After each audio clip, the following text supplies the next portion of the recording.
ભાવનગરના લઠ્ઠાકાંડનો આજે વિવાદ છે તે હવે રાજપીપળા સુધી પહોંચ્યો. ત્યાં પણ આમ આદમી પાર્ટીએ વિરોધ પ્રદર્શન કર્યું. આમ આદમી પાર્ટીએ અનેક જગ્યાએ જેમ કે સુરેન્દ્રનગર, અમદાવાદ, રાજકોટ અનેક જગ્યાએ આજે લઠ્ઠાકાંડ છે તેનું વિરોધ પ્રદર્શન કર્યું. ત્યારે સવાલ એ થાય કે ગુજરાતની અંદર દારૂ આવે છે ક્યાંથી? કેમ કે મેં જોયું કે જે લોકો પણ આ વિરોધ પ્રદર્શન કરે છે ને તે ક્યાંક ને ક્યાંકથી ને બોટલ અથવા તો જે દેશી દારૂની પોટલી આવે તે લઈને વિરોધ કરે છે.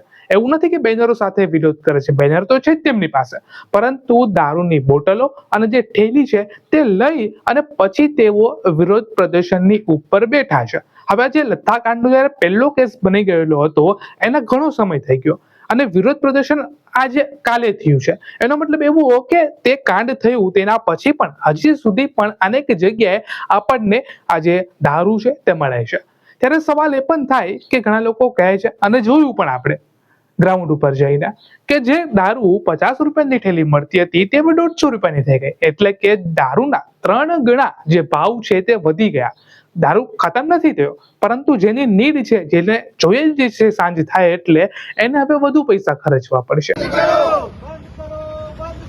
ગુજરાતમાં દારૂ બંધ કરો. રાજીનામું આપો.